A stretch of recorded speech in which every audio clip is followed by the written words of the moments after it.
My name is Kiki, and today we are speaking with London, Stephanie, Cynthia, and Victoria, who are all students in a customized faculty-led program with AIFS. Before we get started, a little about me. I am currently an AIFS Abroad alumni ambassador, and I have this opportunity to be today's host from participating in my education abroad experience in Paris, France with Fullerton College in the spring semester. We are all unpacking from these amazing journeys, and I can't wait to hear more about your experiences. Could you all start by sharing which AIFS Abroad programs you did? Yeah, of course. So I did the 2024 Summer London Abroad program in England. It was really fun. Okay, and what about you, London? I did the spring 2024 for Paris, France, which was amazing. Okay, and Cynthia? I did the Rome, Italy 2023 fall semester study abroad experience. Okay, and what about you, Victoria? I did the 2019 Kyoto, Japan experience. Those all sound really exciting. And London, I know that you were there with me, and I remember so much about it. I'm sure there's a lot that we could talk about. But I'm also sure that Stephanie, Cynthia, and Victoria, there's so much to share as well in your cases. So, Stephanie, what was your motivation to study abroad? So I've always had like a deep love for travel. I used to travel around for family across the states and stuff like that. So I was really motivated to just get out of my home country and experience different cultures, meet different people, and then just expand my horizon, like both educational and career-wise. Yeah, and we love to see that. We love to see you being open and being open to, especially to new experiences, because that's really what study abroad is all about. What about you, Cynthia? I definitely learned about the experience through a friend, and he kind of motivated me to just sign up. And I was like, right, like, what do I have to lose? Like, I'll sign up. And then eventually when they came back to like reach out to me through an email, I was determined to go. Like the very first email, I was like, I'm going. Talked to my parents about it. They thought it was a great experience for me to do. And that's honestly what motivated me, just the people around me to do it, because I would be the first person in my family to actually go study abroad, which is a huge experience for someone who's never done that. Yeah, and I love that, especially because you were the first one in your family to be able to do something like that. That's a really big stepping stone, and who knows, you might be a trickle down. Maybe your kids or your grandkids will end up studying abroad because of you in the future. What about you, Victoria? Since I was little, I've always loved learning languages, and one of the first languages I learned other than my native language in English was Japanese. And at the time, I was taking my second semester of Japanese, and that's when they offered us the opportunity to study abroad. And I thought, you know what, perfect. I'm taking the Japanese language course. I've always wanted to go to Japan, so let me just see how this goes, take it day by day. And I ended up going, and it was the best decision I'd ever made. Oh, I love that. I especially love that there was such a big motivation behind language education in order to go as well. That's a really beautiful motivation and experience to have. What about you, London? For going to Paris, France, I never ever expected to go. I always dreamed of one day maybe going to the old world, but I thought, a boy from Fullerton, yeah, I'm working jobs, I'm going to school, who has time for that, right? But then when I started getting into French and everything, they started, talking about it. And I was like, you know what? I think to better broaden my horizons and my experiences and to fully become an integrated global citizen, it was something I just had to jump into. And plus, my career path is either to teach English in France or French in America. So I figured it would better my career anyway. So it's two birds, one stone. Yeah, I definitely agree. I think it is definitely a great way to broaden your horizons. And you definitely have an upper hand as well with studying abroad. We're all community college students, or we're community college students. And when it comes to your transfer applications, it also helps a lot with that. For a lot of students, the study abroad experience counts as honors on most of your college applications. So it's definitely a good stepping stone and a good way to push yourself forward. So now leading into my next question for all of you, what was your biggest obstacle prior to your trip, and how did you end up overcoming it? My biggest obstacle is definitely overcoming anxiety. Leaving home was something so new to me. I'm so close with my family, and I think that was a huge thing for me, just being really anxious and not having them around and having to adapt to like a new household and like new roommates that I never even knew before. I think that was very difficult for me because I've never put myself in a situation like that. But I overcame it just because I had to put myself in a mindset where I was like, you know what, like I'm just growing. This is a growing experience. Like I want to be able to adapt to a different lifestyle, a different culture, a different household, and really just see that growth in me was really meaningful to me. So I had to, put myself out there, and it felt good because being there, I seen that myself, like I seen less anxiety. So I thought that was like a really great thing that I was able to overcome. Oh, I love that. And I love that and thank you for being so vulnerable about that as well. There is definitely a lot of anxiety before leaving for your trip.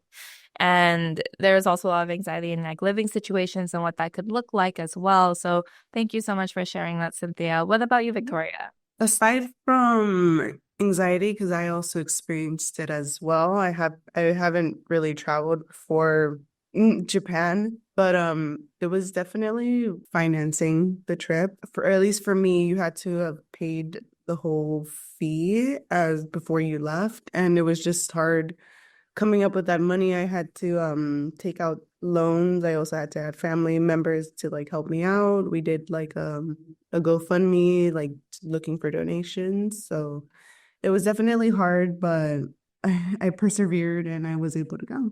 I'm glad that you were able to overcome that. I think it's safe to say that a lot of community college students, especially, and a lot of students in general, do face challenges in terms of financing the trip. I know I also faced a lot of challenges as well financially. But before I share those experiences, London, Stephanie, could either of you start with sharing your experiences with your obstacles before your trip? Similar to Victoria, obstacle was financial, especially.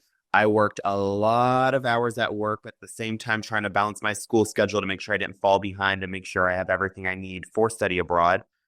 Took out a loan from the bank, set up a GoFundMe, the whole shebang for it. Trying to organize my time because during school and work, also trying to make sure I get everything done at the same time. That was a little bit more of a struggle too. And then with that comes anxiety as well. So I think that's something that we could all, share in common with that one for it. Very, very similar to both Victoria and London. I did also have my own financial struggles, but on top of that, I didn't have any like direct familial support. They were really against me going to London just because my grandparents are older. They survived the Great Depression. So they really have that trauma and that like instinct to just save money and not do anything over the top or that isn't like practical. So trying to balance school and then saving up money from work on top of them putting pressure on me to just like ditch this idea of like going abroad. And thank you so much for sharing that. I think there are definitely a lot of people who face similar challenges where they're actually being discouraged rather than encouraged by family members in order to study abroad, which is really unfortunate. And I'm glad that you managed to overcome and power through that and still ended up going anyway. So then, what were some lifestyle changes that you enjoyed while you were abroad and ended up taking home with you? I would say some lifestyle changes were definitely the constant pastry options always around at your disposal, no matter where you go. Absolutely was my favorite thing.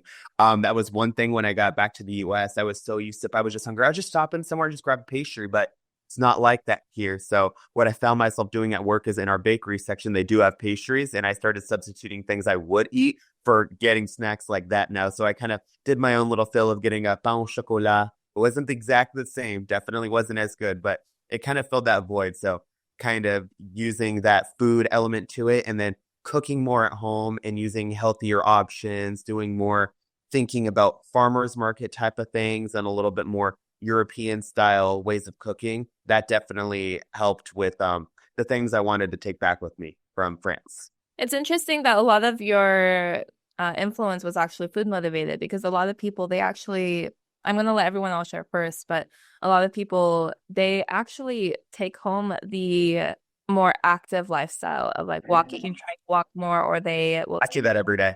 They take home the tranquil mindset that comes with living, especially in Europe.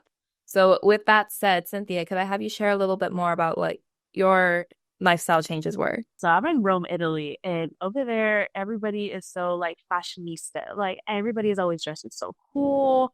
so dynamic. I came to Rome and very modern California lifestyle wear, and I was not prepared for the drastic change in the way they dress themselves. So then, I started going shopping here and there, and I see myself kind of like just trying to blend in with the culture over there. Everybody's usually like in dress shirts or like cute blazers, nice little white shoes. And I came in Converse, a hoodie, and some Levi jeans. And I definitely wanted to get myself some capri pants. So I definitely believe that once I adapted over there, I was able to dress similar to them, and like I felt more like a local. And that was like my huge thing. I really wanted to fit in there. And then also when I came back, I definitely adapted to, just the dress wear. Like I love to be more stylish. I love to be like in vibrant colors. I definitely just like it, honestly, it makes me feel really good. Like when I dress really nice, and like even if I'm feeling sad, I'm just like I still look so good. Like that does not matter to me. So I think that was like a huge thing that I definitely took from Rome, Italy. It just love to dress myself like in great clothing to make myself feel good. And I love to hear that. And it's so great to hear that there was such a big fashion influence for you as well.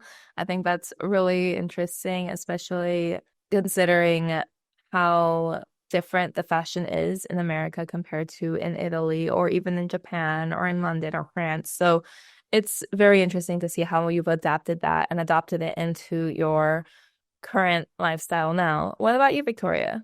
It would definitely be walking. In Japan, it's different from here in the United States, because here in the United States, everyone's, as soon as they turn 16, they're trying to get their driver's license.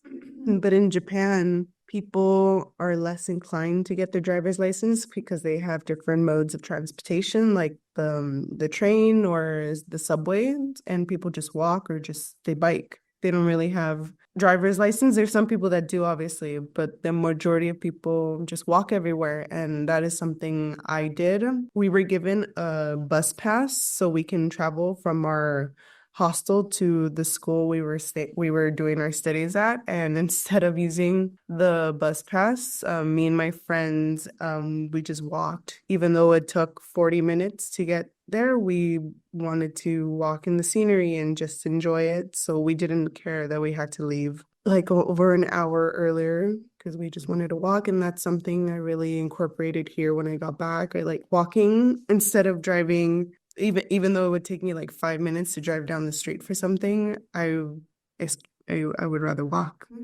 And I love to hear that. And I think that's something that a lot of people ended up taking home. I know I've also taken that home. I'm walking around a lot more. I find an excuse to just walk more, and I like to be in more walkable cities. And Stephanie, what about you? Yeah, so my habits I took home were kind of similar to London's. They were food-based. My homestay was a mixture of Bengali and Jewish, so there was virtually no meat being consumed in the household. And then my homestay roommates were also vegan and vegetarian.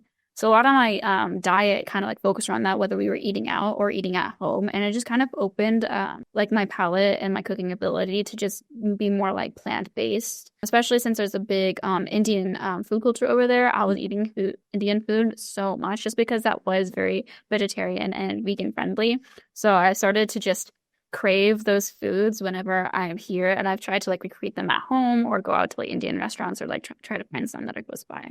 Yeah, and I love that there was a lot of openness to that as well, because some people are closed off to the idea of plant-based food, but actually it's still just as good and sometimes even better than other dishes and other foods that you could end up eating. I was vegan myself for a while, so I definitely can see how it can be very opening to have that more plant-based diet as a result. So, what was your favorite excursion or experience that AIFS organized for your study abroad group? That would definitely be Oxford. I got this shirt in Oxford. It was my favorite. It was an overnight excursion. So we got to stay at the local all-women's college. It was really nice. We got our own individual rooms. And I love my roommates, but it was like nice to just have like my own space for a little while. And so we did like 3 tours. It was a packed day. So we did like a 3-hour walking tour. Then we did a tour of the actual Oxford Library where they filmed some of the Harry Potter scenes. And then there's a different college that we toured that they did some of like the set inspiration for like the Harry Potter like castle, like the dining room and like some of those settings as well. We got like an audio tour with like headsets and stuff like that. And we got a walk. So definitely a busy day. We were all like super sore and tired by the end of it, but it was so fun seeing all like the different types of like architecture. Yeah, that sounds really cool. I would have 100% geeked out as soon as you mentioned the Harry Potter sets and everything. I was very excited to hear about that. That sounds like a lot of fun. And I can definitely imagine how exhausted you must be. I think we've all done at least one walking tour in each of our programs. And I think we can all agree that that was a very tiring but also exciting experience. So pulling off of that, Victoria, what was your favorite excursion or experience? There's so many, but I think the one I enjoyed the most is when we went on a day trip to a place called 𝗟𝗧𝗦, and it's well known because it's known as the deer city because there's a bunch of deer walking around. They sleep they sleep everywhere. They're just in the streets, so that's why there's like a speed limit of literally like 10 when you're driving through there so you don't hit any of the deers. I had never seen a deer in person before, and just seeing so many, it was very overwhelming, but also they're just beautiful creatures. And they gave us, as soon as you enter the city, they give you like little food to give to them. And I guess through conditioning, the deers have learned to bow their head, like if you present them one of the food that they give you, and so they bow and you have to bow back, and that's when you give them the food. So it's just very, very amazing to do that. Oh, that sounds like such a wonderful experience. Cynthia, what was your favorite AIFS excursion? We did so many excursions, but I think my favorite one that they organized for us was Venice, Italy. Venice was so romantic. It was like romantic of just like being with the whole group and our professors, because every I think we spent like 3 days there, but 2 full nights. And every sunset we watched all together, it was like so pink and rosy. And it was such a beautiful moment because I was able to experience it without being flooded. So we didn't have to, buy rain boots or like cover our legs in plastic. So that was a great time. But also, I think what was important is that we learned a lot about the culture there and like how they really adapted to the city, like, being flooded most of the time. And I think what was a great time when me and my roommates, we went on the gondola ride. And I think that was like one of the most meaningful things to me because I truly just sat in silence and I was like, wow, like, I'm here for the very first time. This is such a beautiful experience. Like, and I was really just being mindful of the situation that like, my family's back at home and I'm right here. And I was just really trying to enjoy the time for everyone. And I was taking so many videos and photos. What was great was that they actually, AIFS, they organized a dinner for us. So we all ate together and, you had your 𝗟𝗘𝗧'𝗦, which is an appetizer. Then they give us like a pasta and then like the dessert. And I feel like I really adapted to like the way they eat over there as well. Like it's always like a 2-hour full length dinner. And you just, you're chit-chatting, you're eating, you're having a great time, you're cheersing. And I think that was great just to be in Venice and have that opportunity to really just connect with everyone there. And even the locals, it was just a great excursion. I wish I had been able to go to Venice while I was in France and traveled out of the country a little bit more. But I'm glad that you were able to go and that you had such a great time. Lastly, London, what was your favorite excursion? My favorite excursion, which a lot of the people who went on the Paris program can agree with, was the city of Avignon. The city of Avignon is like a small city near the Mediterranean Sea in the very south of France. And we were able to go there, and it was really cool because it was like a local little village. So it was cool to see local southern France villages, and we got to see castles and lavender, and it was so cool. And like little wine vineyard, olive presses. That was really cool, the olive press and everything. And it was really cool to get out of the bigger cities sometimes, when you're living like in Rome or Paris or London or Berlin or something, or Tokyo. It's a lot sometimes when you're not used to it. But once you get a step outside of the city, you're like, oh, it's so relaxing out here and it's so nice. And the people are generally a lot more friendly too. and we got to interact with a lot more locals. You know, they only have like one public square where everything is. So we would like all go there and we would all hang out, have food and everything, get to talk to the locals. And it was so interesting and cool. And the vibe was like Italy meets France meets Southern California. It was just so cool. And the weather was phenomenal down there too. So I think that Avignon and then the Pope's Castle and the bridge and everything, I think that Avignon had to be my favorite excursion. Yeah, I definitely have to agree with you on that one. Avignon was definitely one of my favorite excursions as well. I did really enjoy getting to visit Giverny, but I didn't get to go with the group since I had other plans on the day of that excursion. So I had taken a solo trip, which now leads me into our next question. We all have pictures as our backgrounds today, and I would like everyone to take rounds sharing about the pictures that you have in your background. So, Victoria, I'm going to have you start us off with that beautiful sunset.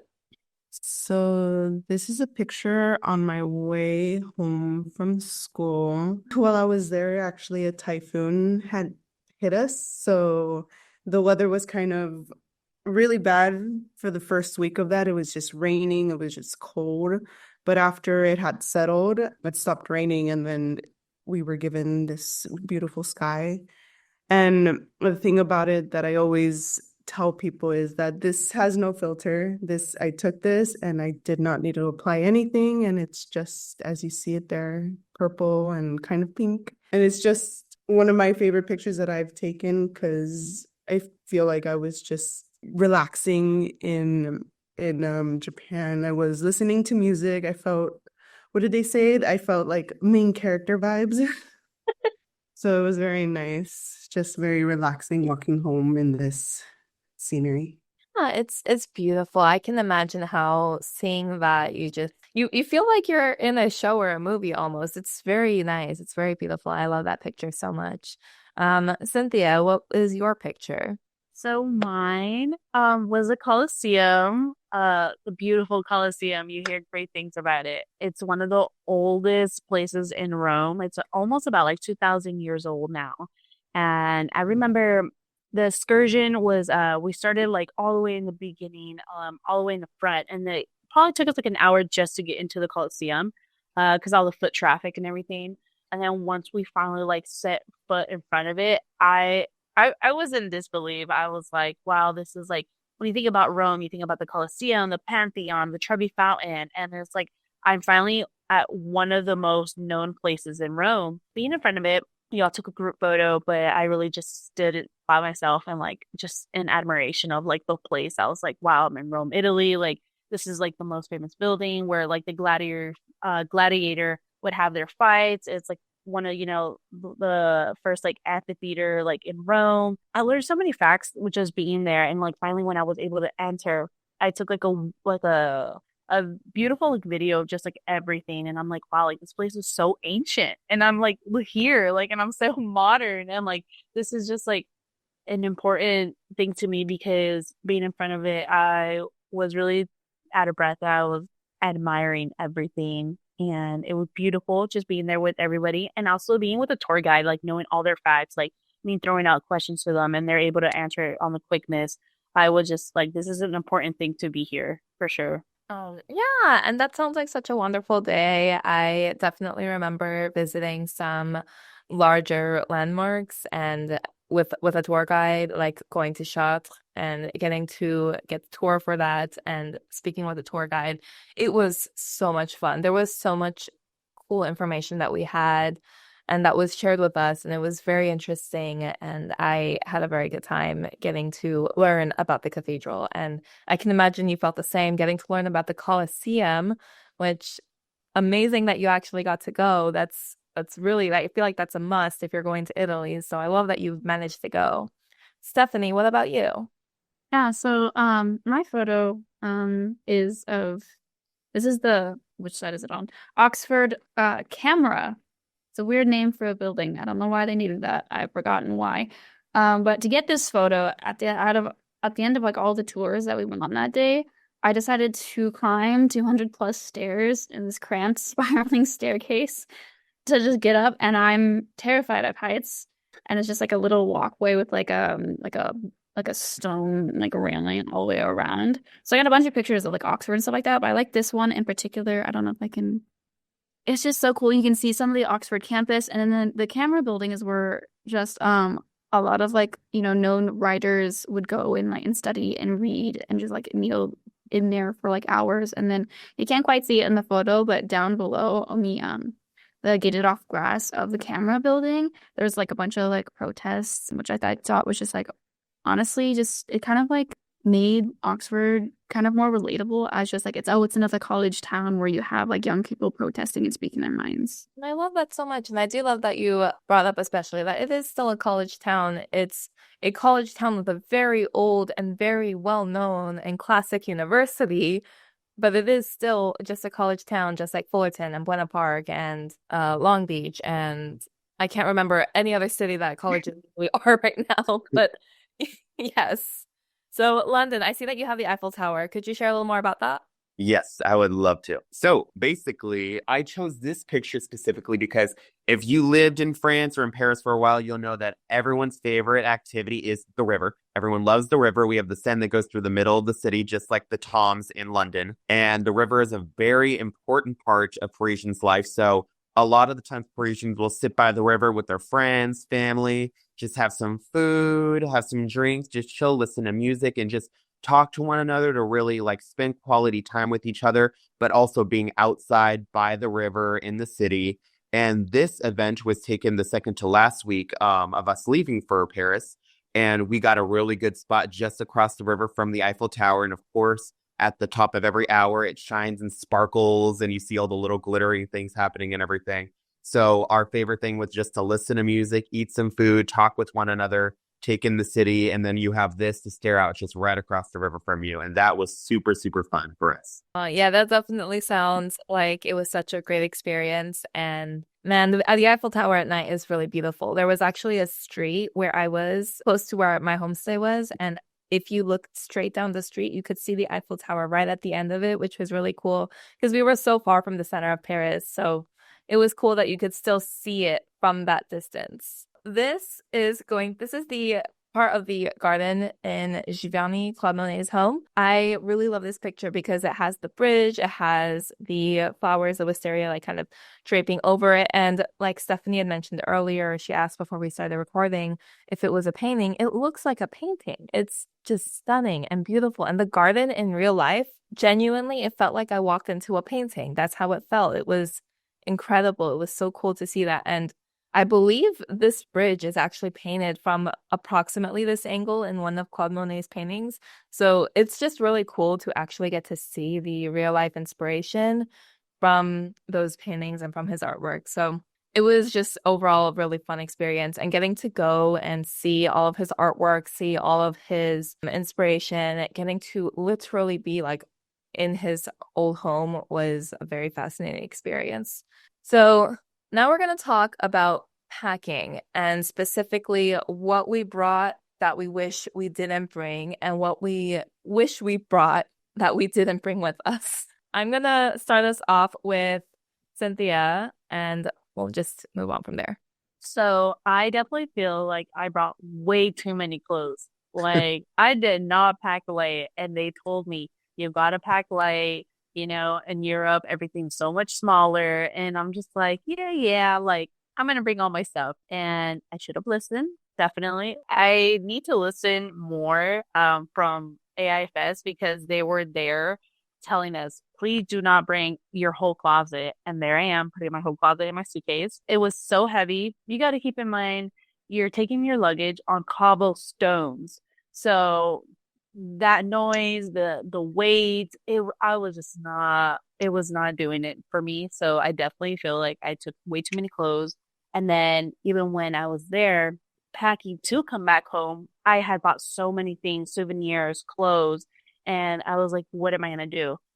But the good thing is that we made really good friends with the locals. So I packed a lot of the clothes that I brought from home, and the things I really just didn't even need anymore, I gave them away over there. And I gave away like a lot of sweaters, pants, a couple of shoes. I just left them there with them. And it they were really thankful. And it was just like, it was really great because they were just like, oh, like you're giving me a piece of you. And I was just like, yeah, like, I love all my clothes, but I'm going to give them to you. I ended up making my suitcase a lot lighter because of that. So that was a great thing. And I love that you were so creative with that, and you were also so open and willing to part with your belongings.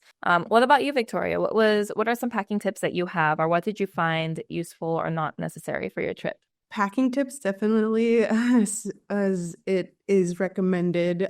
Pack light. I did pack light. I think when I showed my parents my suitcase, they were like, "That's all you're taking?" Because I'm very minimalistic, so I don't have a lot of clothes to begin with. But I wasn't thinking about like outfits. I just because they told us we're gonna do like a lot of like activities, and I didn't want to wear any nice clothes, so I was like, okay, jeans, shirt, hoodie, I'm okay with that. So I packed very light.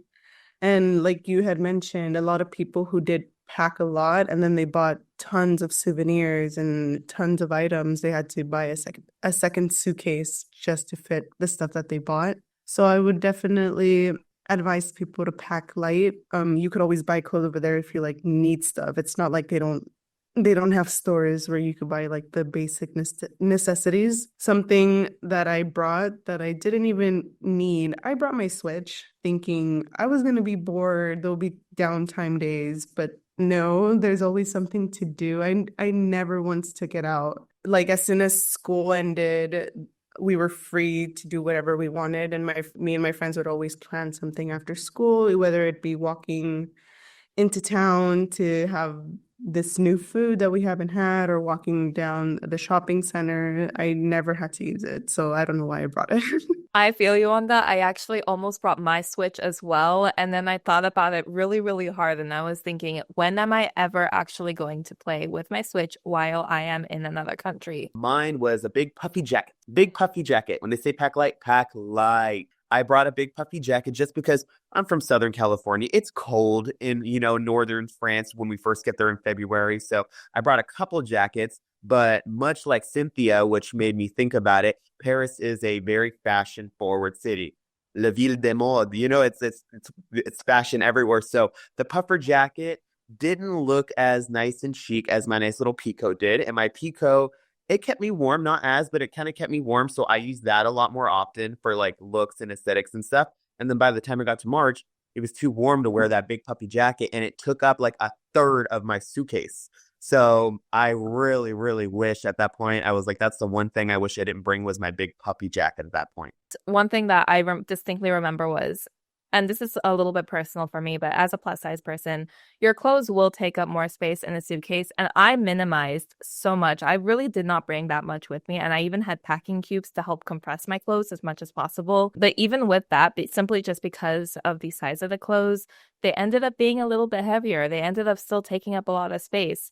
And I had to find ways to navigate around that. And I compromised a lot of what I wanted to bring and opted for things that were smaller or lighter so that it would be easier for me to pack. Even with that, I was still packed pretty heavily. I definitely feel like I probably did actually bring a little too much with me. I used and wore most of the clothes that I brought with me, but I do still wish I brought less. One thing that I really wish I brought less of was my hair care, skincare, things like that. I do wish I had brought less of that because I was bringing full-sized shampoo bottles and conditioner bottles because I was worried I wouldn't be able to find similar quality in France, of all places. Of course, they're going to have it. But I was very anxious about that. And I was just tunnel visioned because my skin is really sensitive. So I was like, this works for me and I don't know if anything else will. So I'm just going to bring it with me. And that's where my mind was at. And I wish I hadn't done that so I could have a little bit more space in my suitcase. Another thing that I wished I had done if I was able to, and I think I might have been able to pull it off, was Russian doll my suitcase. So essentially pack all the necessities into my carry-on, put it into my big suitcase, and then pillow around the carry-on with whatever else I want to bring with me.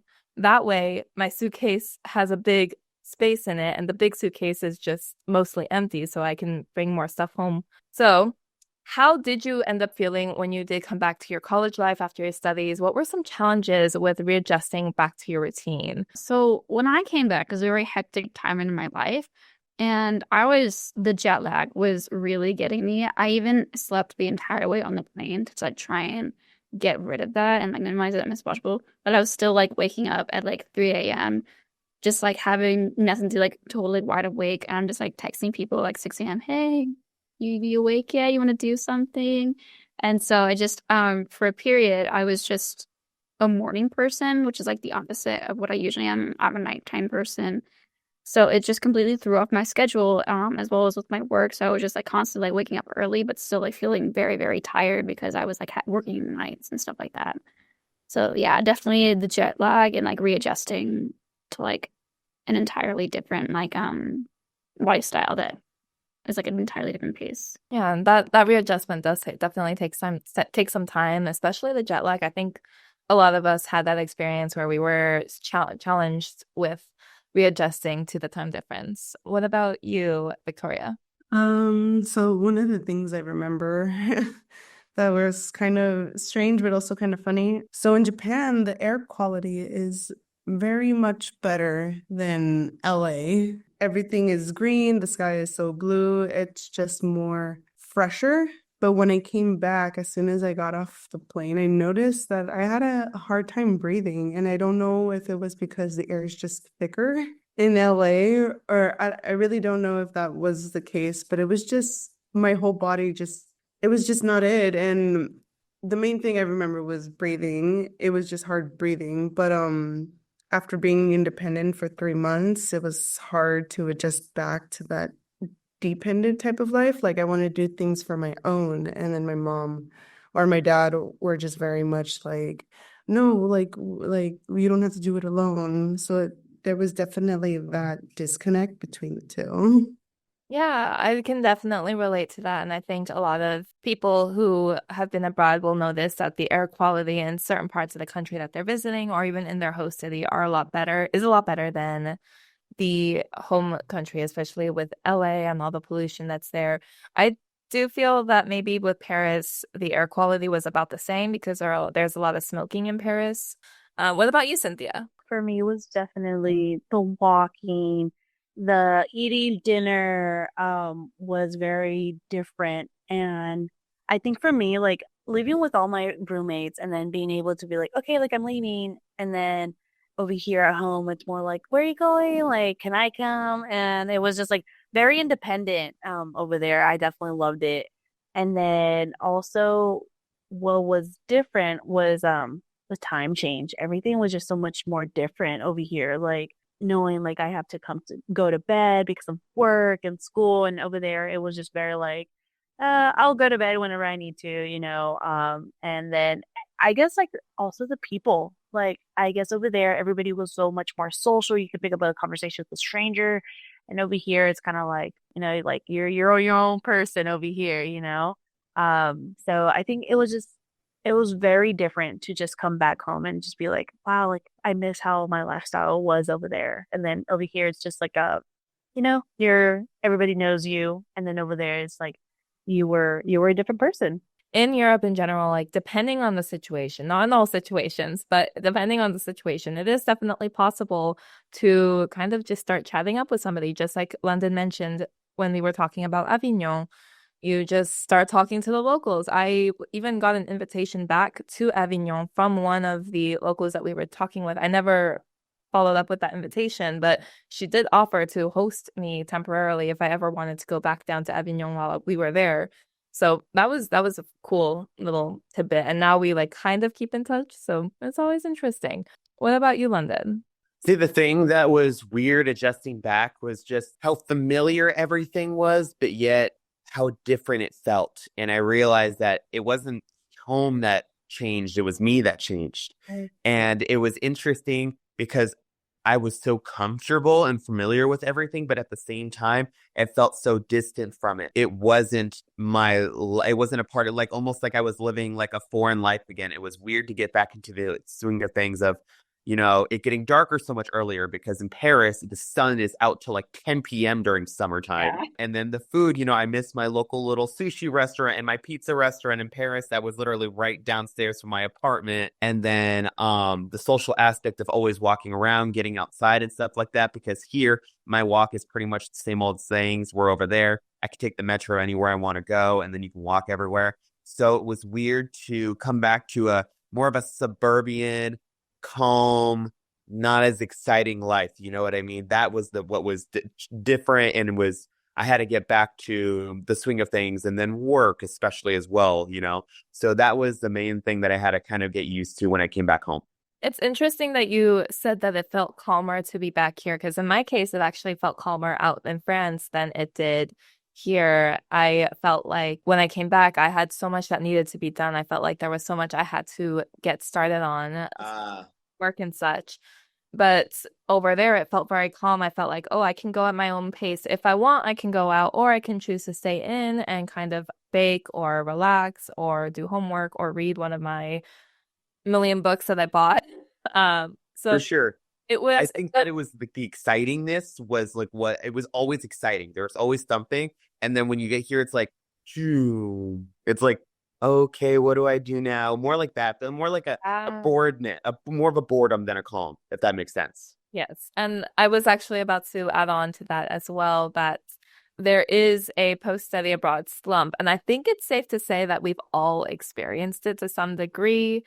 You guys are welcome to pitch in as well if you want to share a little bit about your experience with that. But I kind of just, when I came back, it was very much hitting hard. And what you mentioned also, feeling familiar but unfamiliar with a place that you grew up in, that kind of ties in with something that's called like a reverse culture shock. And I was like at the lowest point of my post-study abroad slump, and I was like, what the heck is going on with me?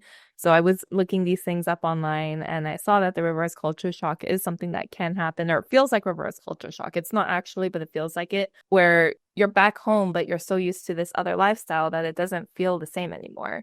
That's something that I think a lot of us definitely experience to some degree. And again, like, you guys are welcome to pitch in about that, but that was really my biggest challenge, was just getting back into the rhythm of things, getting back into the hustle, because I'm always so busy when I'm in America. But when I was in France, it was just so much calmer. I didn't have to worry about survival as seriously, versus here I'm just constantly working. So that was really the biggest difference in my case. I can definitely relate to that, because I remember coming back and like going to a restaurant, eating so fast, and then getting into a car, not even walking off the food, and then just going straight home. And I'm like, why do I feel so full? Why do I feel so like dull right now after like a great dinner? And like over there in Italy, like the eating dinner is such a big thing. It's just such a cultural thing, because like you go and you eat for those 2 hours and you're enjoying your time, and then right after you go walk and you actually go get a dessert, and then you walk after that, and then you get home, and then it's just like you feel so much more lighter, because you even walked off the food and such. And over here it was just like you eat dinner within an hour, because I eat so fast over here, but over there I eat so slow. And then you just get into the car and go home. So, and that was like a very like hard thing for me to do, because I love eating. That's like my favorite thing to do. So it's like coming over here was just like, oh, like I don't get to walk with my roommates. I don't get to have like gelato after. Like it was just very dull. So I felt like very sad when it came to like dinner time. I was like, like I miss that. It was just, the lifestyle was so much more rich, and like it just, there was just so much feeling going towards that. And over here it's just like very like A and B, and that's it. Yeah. I was also definitely feeling the kind of like the letdown with like the pre-trip blues or abroad blues, or the just because I do have friends that I was able to meet up with out over in England, and I've known them since like the beginning of like high school, and so that's like five plus years or something like that.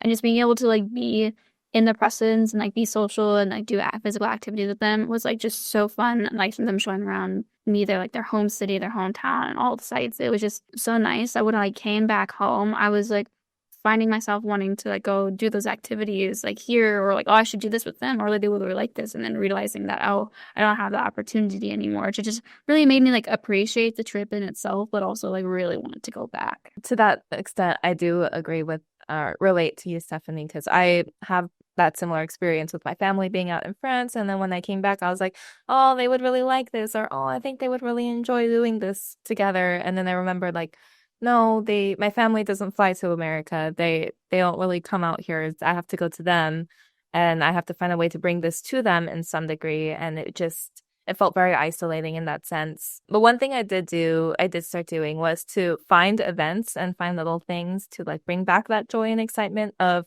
feeling like you're still doing things, but it's not in like rushed or stressful way.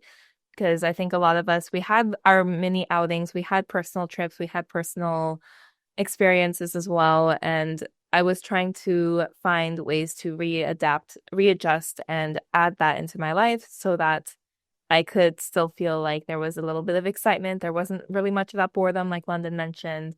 So that was kind of how I ended up overcoming it.